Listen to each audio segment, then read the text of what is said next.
ગુજરાતમાં જ્યારે તમે તકલીફમાં હોવ ત્યારે 112 ડાયલ કરો ત્યારે પોલીસ તમારી મદદે આવે છે.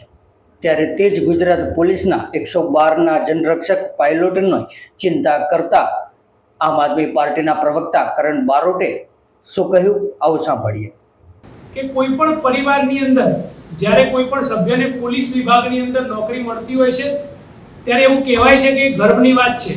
એક જવાબદારીપૂર્વક એક પદ ગણાય છે. નોકરીમાં સ્થિરતા મળે છે, નિયમિત પગાર મળે છે, નિયમિત ભથ્થા મળે છે, મેડિકલ સુવિધાઓ મળે છે, સરકારી લાભ મળે છે.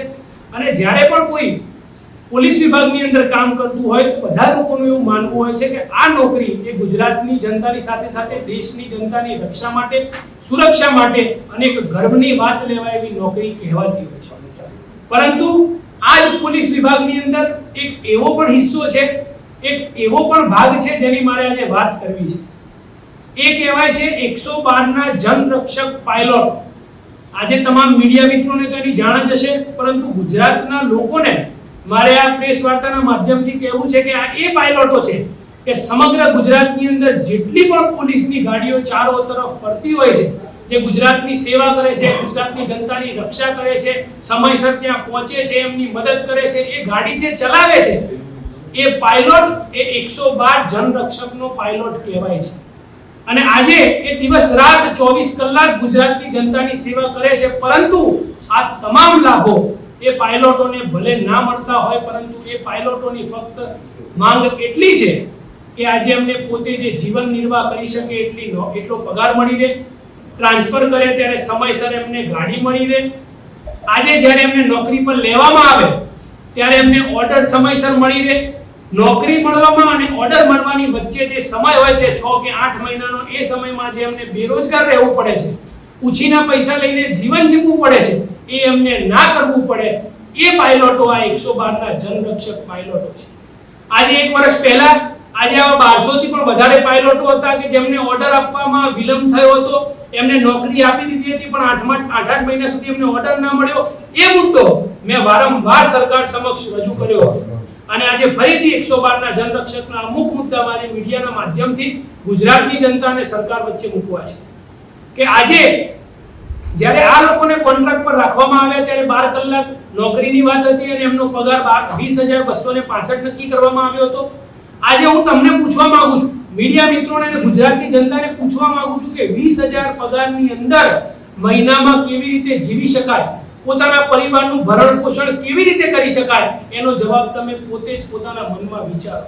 પરંતુ તેમ છતાં આ લોકો 24 કલાક એટલે કે 12 કલાક કામ કરતા હતા, અમુક વાર 1 કલાક એટલે 24 કલાકનો આખો દિવસ કાં તો શિફ્ટમાં કામ કરતા હતા. સદંતર ગુજરાતની જનતા માટે એ લોકો કામ કરી રહ્યા હતા. પરંતુ ક્યાંક ને ક્યાંક 12 કલાકની જગ્યાએ એમનો સમય ઘટાડીને 8 કલાક કરવામાં આવ્યો. એમાં પણ વાંધો નથી, સરકારનો નિર્ણય છે. પરંતુ 12 કલાકની જગ્યાએ 8 કલાક કરવામાં આવ્યો, પરંતુ સાથે સાથે એમનો પગાર 20,000 માંથી ઘટાડીને 14,000ની આસપાસ કરી દેવામાં આવ્યો.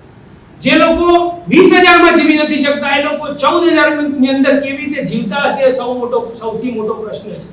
આજે પોલીસ વિભાગ માટે સૌ લોકોને ગર્વ છે, સૌ લોકોને માન સન્માન છે, પરંતુ પોલીસ વિભાગની અંદર રહેલો આ એક ભાગ કે જે ગુજરાતની જનતાનો જનરક્ષક બનીને સેવા કરે છે, એમનું સન્માન બનીને દિવસ રાત કામ કરે છે, દોડે છે, પરંતુ એ જનરક્ષકની રક્ષા કરવા માટે આજે કોણ ઊભું છે એ સૌથી મોટો પ્રશ્ન છે.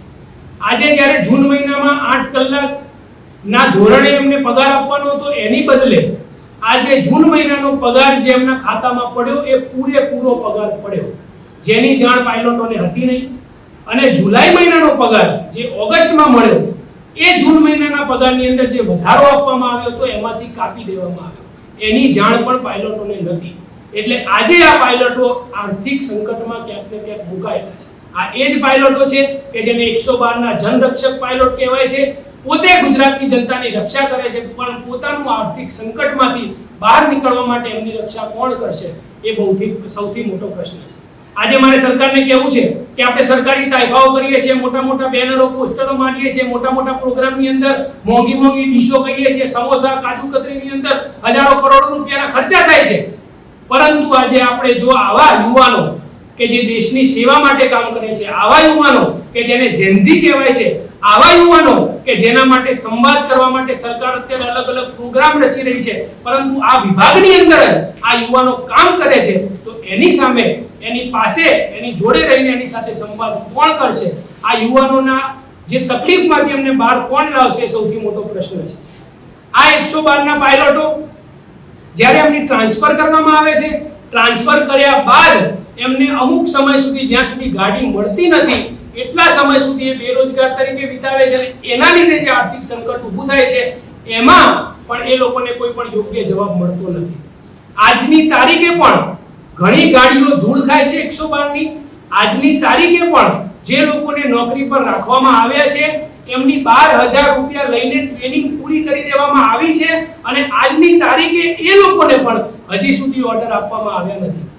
ક્યાંક ને ક્યાંક HR વિભાગમાં મળવા જાય છે, ત્યાં ફોન કરે છે, તો એવું કહેવામાં આવે છે કે ભાઈ આગળ કોઈ પ્રોગ્રામ થવાનો છે, મતલબ કે કોઈ મોટા નેતા આવવાના છે, એ આવશે જ્યારે લિમિટ ગાડી આપશે ત્યારે ગાડીઓ છૂટી થશે અને તમને ઓર્ડર મળશે.